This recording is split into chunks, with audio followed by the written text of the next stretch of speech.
Malam itu Basri masih duduk bersender di sebuah tugu kecil pembatas kota, merenung, menunggu pesanan orderan masuk ke HP Android usangnya.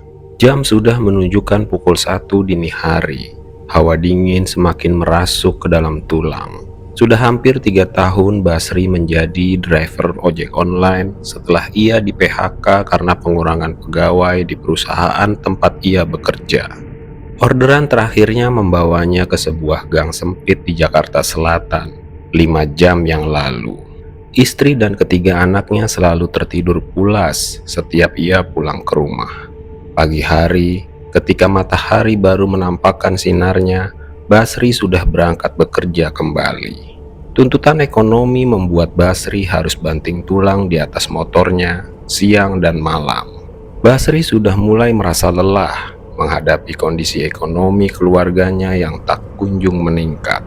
Hingga suatu hari ketika ia sedang duduk sendiri di atas motornya, datang seorang driver ojol yang lain, menyapanya, mengobrol akrab sambil meminum kopi.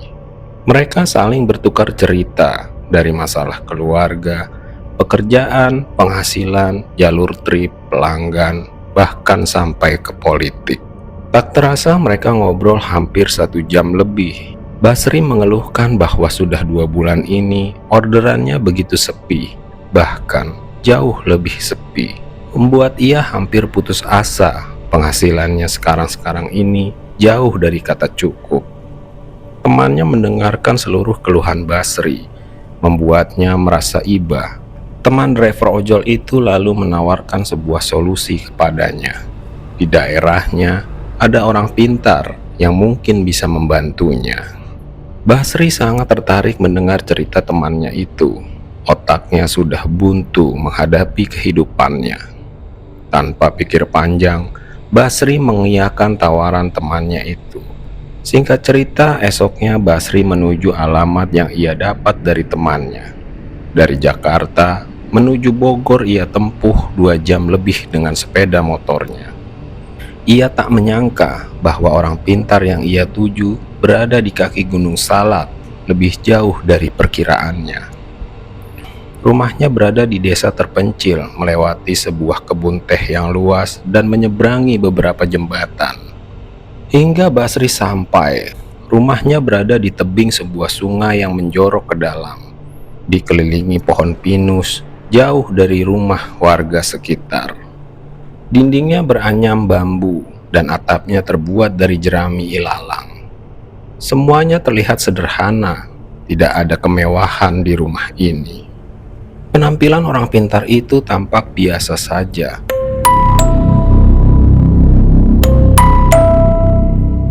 Bapak-bapak setengah baya, badannya kurus dengan jenggot putih yang panjang, menggunakan gelang akar bahar yang banyak di tangannya. Namanya Abah Jangkung. Dari tampilannya, ia pantas dipanggil Pak Dukun. Basri memperkenalkan diri dan menceritakan seluruh masalah yang sedang ia hadapi. Abah Jangkung itu lalu berkata, "Aku dapat membantumu, namun kau harus siap menghadapi semua resikonya. Orderan di HP-mu akan ramai. Tapi orderan itu akan bercampur dengan sesuatu yang bisa membuatmu gila. Selama kau kuat, kau akan selamat." Basri tidak punya pilihan lain. Yang ada di kepalanya hanyalah bagaimana bisa mencukupi seluruh kebutuhan keluarganya, membahagiakan istrinya, dan menyenangkan anak-anaknya. Di malam itu, tepat tengah malam, Basri dibimbing Abah menuju kelokan sungai yang agak dalam. Disuruh telanjang bulat dan merendam seluruh badannya hingga batas kepala. Malam itu terasa gelap dan sunyi, hanya suara jangkrik dan gemericik air sungai. Abah Jangkung menggelar tikar pandan di pinggir sungai, menyalakan dupa, membakar kemenyan, dan menaburi bunga setaman ke sungai dan di sekeliling tubuhnya. Setelah selesai semua ritual itu, Basri pamit pulang.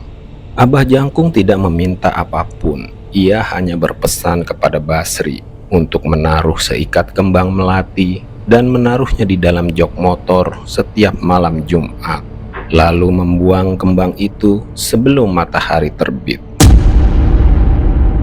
Esoknya, benar saja, HP-nya seakan tak pernah berhenti berbunyi. Orderan masuk silih berganti sepanjang hari. Kini, Basri pun bisa tersenyum kembali.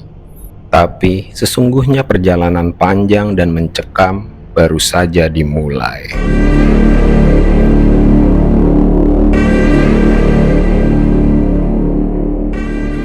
Waktu menunjukkan jam 10 malam. Setelah menyelesaikan orderannya yang ke-17, aplikasinya masih menyala, berharap ada rezeki tambahan sebelum ia pulang. Tak lama sebuah notifikasi muncul, orderan baru, jemputan penumpang di Jalan Cempaka, sebuah jalan yang lumayan sepi dan diapit kuburan tua di salah satu sisinya. Lokasinya memang agak seram kalau malam. Demi uang, Basri memberanikan diri. Sesampainya di titik jemputan, Basri melihat seorang wanita berdiri di bawah pohon kamboja besar.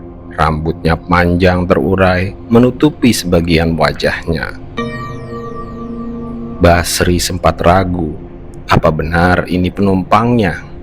Tapi saat ia membuka helm, wanita itu langsung mendekat. "Mas Basri ya?" Suaranya pelan, nyaris berbisik. "Iya mbak, ke Jalan Dahlia nomor 17 ya mbak?" tanya Basri sambil memperhatikan alamat tujuan di aplikasinya. Entah mengapa tiba-tiba saja Basri sedikit merinding di sekitar lehernya. Mungkin udara terlalu dingin, pikirnya. Wanita itu tidak menjawab, ia langsung naik ke jok belakang motornya. Selama perjalanan suasananya hening. Basri mencoba mengajak ngobrol, tapi wanita itu hanya menjawab seadanya.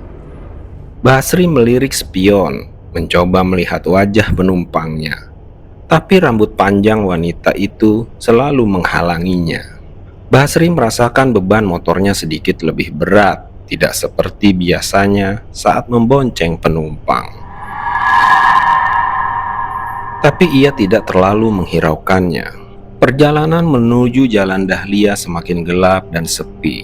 Hanya ada beberapa lampu jalan yang berkedip-kedip. Tiba-tiba, Basri mencium bau melati yang sangat kuat. Mungkin bau dari bunga kuburan yang tadi ia lewati, pikirnya. Saat sampai di alamat tujuan, sebuah rumah tingkat agak gelap dengan pagar sedikit berkarat bernomor 17. Basri menghentikan motornya. "Sudah sampai mbak," kata Basri sambil menoleh ke belakang. Tetapi alangkah terkejutnya ia, jok belakangnya kosong. Tidak ada siapa-siapa. Basri sontak terperanjat, jantungnya berdebar kencang. Ia mengusap matanya, berpikir mungkin dia mengantuk. Tapi tidak, jok motornya memang benar-benar kosong. Ia tidak berpikir aneh, yang ada di pikirannya wanita itu terjatuh dan ia tidak menyadarinya. Basri menyusuri jalan yang tadi ia lewati, berharap dapat menjumpai wanita tersebut. Hingga sampai pada titik awal penjemputan, ia tidak melihat penumpangnya itu. Basri lalu menelepon wanita tersebut. Nomor telepon wanita tersebut tidak terdaftar. Aneh, pikirnya. Lalu ia memutuskan kembali ke rumah tingkat wanita tersebut. Ketika sampai, jantungnya berdetak 2 kali lebih cepat. Kakinya lemas, mulutnya tidak bisa berkata-kata. Rumah itu tidak ada.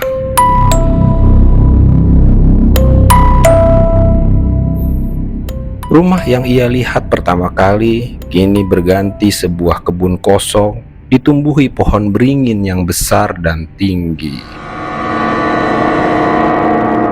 Tanpa pikir panjang, Basri langsung tancap gas. Ia memacu motornya kencang-kencang, tidak peduli lagi dengan apapun. Ia baru berhenti setelah di jalan raya yang ramai, menenangkan pikirannya dan bergegas pulang. Esoknya semua berjalan normal. Kini Basri merasa telah menjadi driver ojol yang paling sibuk. Menjelang maghrib, Basri mendapat orderan pesanan makanan, donat Jeko. Ia pun mengantarkan donat itu ke alamat tujuan. Sesampainya di lokasi, Basri lalu mengetuk sebuah rumah yang cukup mewah di sebuah komplek perumahan yang agak sepi. Keluarlah seorang ibu-ibu menggunakan daster panjang bermotif bunga mawar. Basri lalu memberikan donat itu kepadanya yang dipesan atas nama Ratih. Mendengar nama Ratih, ibu itu kaget bukan kepalang. Tangannya tak kuasa mencengkram bungkusan donat tersebut dan jatuh berserakan. Ibu itu lalu menangis. Sejak 6 bulan yang lalu, nama Ratih sudah tidak ada dalam keluarga ini lagi. Ia telah meninggal karena penyakit yang dideritanya.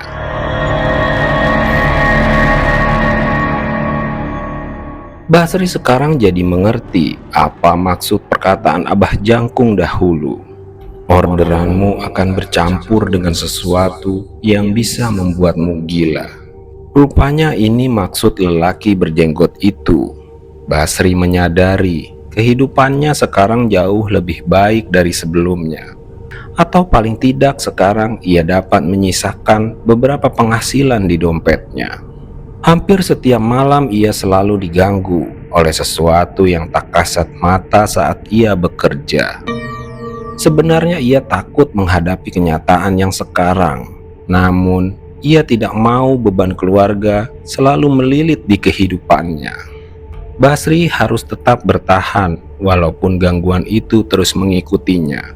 Suatu malam, setelah mengantarkan pesanan makanan ke daerah Karangtengah, ia dihentikan oleh seorang wanita yang meminta diantar secara offline ke Citayam, Depok.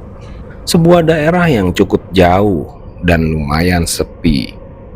Wanita itu menawarkan bayaran 3 kali lipat, jumlahnya sekitar 210.000, yang membuat Basri tergiur meski waktu sudah menunjukkan pukul 12:30 dini hari. Tidak ada yang aneh dari penampilan wanita tersebut. Semuanya normal. Wanita itu tidak pucat, tidak mengambang, dan tangannya pun hangat saat Basri mengajak untuk salaman. Wanita ini bahkan enak diajak bicara. Tidak ada keraguan di hati Basri akan wanita di depannya itu.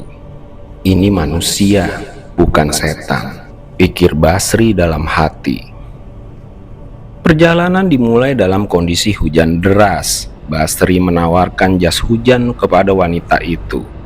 Wanita itu pun langsung memakainya tanpa bicara.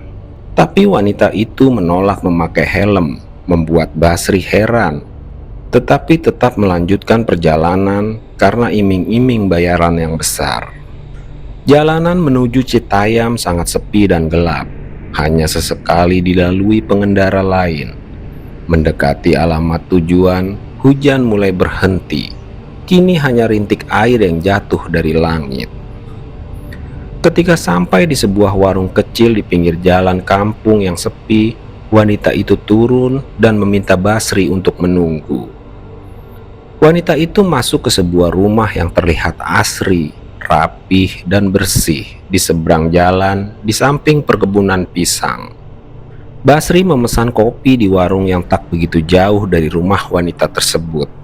Tetapi saat pedagang warung mengantarkan kopi, ia bertanya, "Tadi ngomong sama siapa, Abang? Saya lihat dari tadi Abang ngomong sendirian di pinggir jalan." Basri tersendak dan batuk. Kopinya yang baru diminumnya jatuh berceceran. Wajahnya langsung pucat dan panik. Menyadari bahwa ia telah mengantar makhluk yang tak tampak lagi. Lalu Basri mengamati rumah di mana wanita itu masuk tadi. Ternyata itu adalah sebuah rumah kosong terbengkalai. Atapnya hampir sepenuhnya terbuka, cat berlumut dan terkelupas. Di depan dan di dalam rumah sudah ditumbuhi rumput ilalang yang cukup tinggi.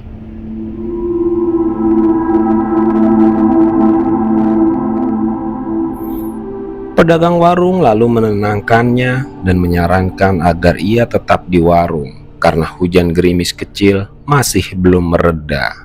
Ia merenung, kejadian seperti ini selalu saja ia alami, hampir setiap malam. Abah Jangkung itu benar, kejadian ini bisa membuat ia gila jika ia tidak bisa bertahan.